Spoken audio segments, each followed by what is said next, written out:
18वीं लोकसभा का पहला सत्र 24 जून से शुरू हो रहा है। सत्र की शुरुआत में नए सांसदों को शपथ दिलाई जाएगी और उसके बाद सबसे अहम काम होता है लोकसभा अध्यक्ष की नियुक्ति। अब जानते हैं लोकसभा अध्यक्ष का चुनाव कैसे होता है और यह पद महत्वपूर्ण क्यों है। कौन कौन रहे लोकसभा के अध्यक्ष और क्या लोकसभा अध्यक्ष को अपने पद से हटाया जा सकता है। तो सबसे पहले नमस्कार, आप देख रहे हैं न्यूजीरा और मैं आपके साथ विपिन। बीजेपी सांसद ओम बिरला 17वीं लोकसभा के अध्यक्ष थे, लेकिन पिछली लोकसभा अध्यक्ष का कार्यकाल नई लोकसभा के पहले सत्र तक ही होता है। इसलिए जब 18वीं लोकसभा की कार्रवाई शुरू होती है तो सबसे पहले प्रोटेम स्पीकर का चुनाव किया जाता है। यह प्रभारी अध्यक्ष सांसदों को पद की शपथ दिलाता है और पूर्णकालीन अध्यक्ष नियुक्त होने तक सदन के कामकाज का संचालन करता है। सदन के सबसे वरिष्ठ सदस्य को प्रोटेम स्पीकर चुना जाता है। इस हिसाब से कांग्रेस कार्यकारी समिति के सदस्य और केरल के मैवेलिक्कारा निर्वाचन क्षेत्र के सांसद कोडिकुलेन सुरेश का दावा सबसे मजबूत था। 8वीं बार के सांसद कोडिकुलेन सुरेश मैवेलिक्कारा के से चौथी बार चुने गए हैं और सालों के अनुभव के लिहाज से वे सदन में सबसे वरिष्ठ है। लेकिन राष्ट्रपति द्रौपदी मुर्मू ने बीजेपी सांसद भर्तृहरि महताब को प्रोटेम स्पीकर नियुक्त किया है।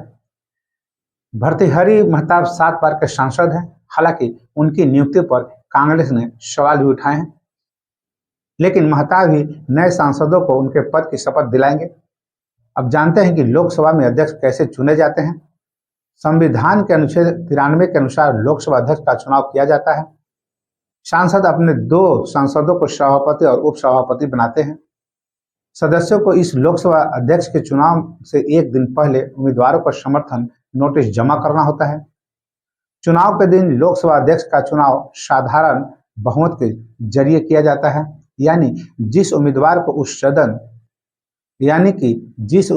उस दिन लोकसभा में मौजूद आधे से ज्यादा सांसद वोट देते हैं वह लोकसभा अध्यक्ष बनता है। इसके अलावा लोकसभा अध्यक्ष पद पर बने रहने के लिए किसी अन्य शर्त या योग्यता की जरूरत को पूरा करना जरूरी नहीं है, लेकिन जो व्यक्ति स्पीकर होता है उसे सदन के कामकाज, उनके नियमों, देश के संविधान और कानूनों के बारे में जानकारी होना जरूरी है। लोकसभा अध्यक्ष कामकाज के सुचारू रूप से चलाने के लिए जिम्मेवार होते हैं, इसलिए यह पद काफी महत्वपूर्ण माना जा रहा है। लोकसभा अध्यक्ष संसदीय बैठकों का एजेंडा भी तय करते हैं और संसद में विवाद होने पर स्पीकर नियमानुसार कार्रवाई करते हैं। सदन में सत्ता और विपक्ष दोनों पक्षों के सदस्य होते हैं, इसलिए लोकसभा अध्यक्ष से अपेक्षा की जाती है कि वह तटस्थ रहकर कामकाज चलाए। लोकसभा स्पीकर किसी मुद्दे पर अपनी राय घोषित नहीं करते। वे किसी प्रस्ताव पर मतदान में भाग नहीं लेते, लेकिन अगर प्रस्ताव के पक्ष और विपक्ष में बराबर वोट हो तो वे निर्णायक मत डाल सकते हैं। लोकसभा अध्यक्ष विभिन्न समितियों का गठन करते हैं और इन समितियों का कार्य उनके निर्देशानुसार होता है। महत्वपूर्ण बात यह है कि अगर कोई सदस्य सदन में दुर्व्यवहार करता है तो लोकसभा अध्यक्ष उसे निलंबित कर सकते हैं। दिसंबर 2023 में संसद के शीतकालीन सत्र के दौरान लोकसभा में घुसपैठ के मामले में बहस की मांग करने पर दुर्व्यवहार के लिए कुल 141 विपक्षी नेताओं को निलंबित कर दिया गया था। इनमें से 95 लोकसभा से और 46 लोग राज्यसभा से निलंबित किए गए थे। विपक्ष ने इसे लोकतंत्र का मजाक बताकर इसकी निंदा की। अब हम जानते हैं कि डिप्टी स्पीकर का पद क्या होता है। आमतौर पर सत्तारूढ़ दल के सांसदों को लोकसभा अध्यक्ष नियुक्त किया जाता है, जबकि उपसभापति का पद विपक्षी दल को दिया जाता है। अब जब लोकसभा अध्यक्ष का चुनाव सर्वसम्मति से होता आया है और स्वतंत्र भारत के इतिहास में इस पद के लिए कोई चुनाव नहीं हुआ है। इस बार बीजेपी को पूर्ण बहुमत नहीं मिला तो बीजेपी ने तेलुगु देशम पार्टी और जनता दल यूनाइटेड की मदद से एनडीए सरकार बनाई। इसलिए चर्चा है कि लोकसभा अध्यक्ष का पद बीजेपी अपने पास रखेगी या सहयोगी दलों को देगी।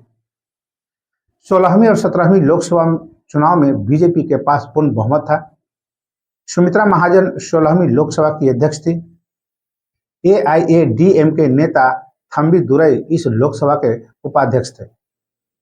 बीजेपी के ओम बिरला 17वीं लोकसभा के अध्यक्ष थे।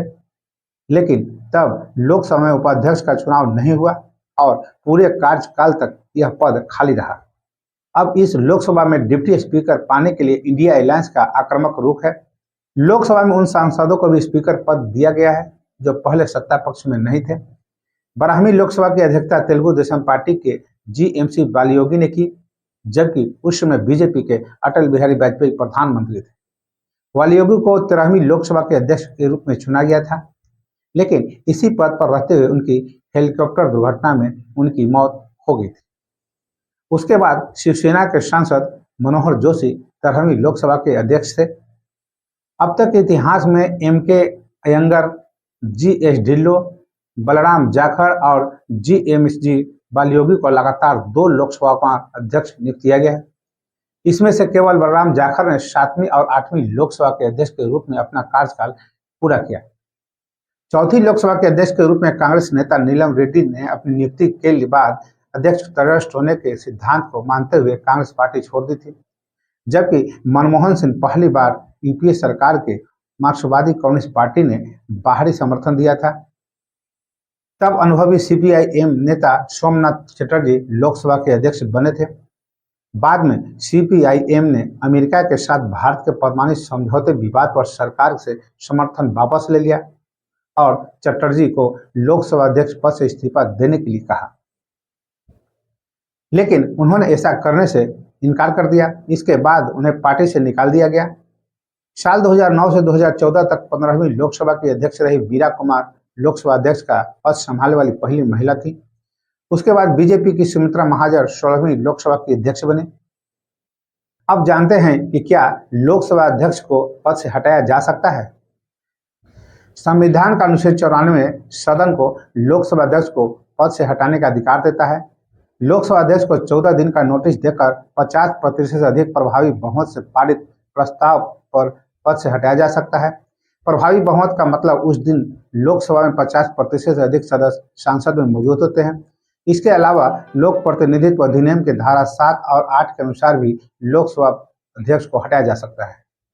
अगर स्पीकर स्वयं पद छोड़ना चाहें, वह अपना इस्तीफा उपराष्ट्रपति को सौंप सकते हैं। तो बस अभी के लिए इतना ही। अगर आपने अभी तक मेरा चैनल को सब्सक्राइब और फॉलो नहीं किए हैं तो अवश्य कर लें और इसी के साथ मुझे अब आज्ञा दीजिए। नमस्कार।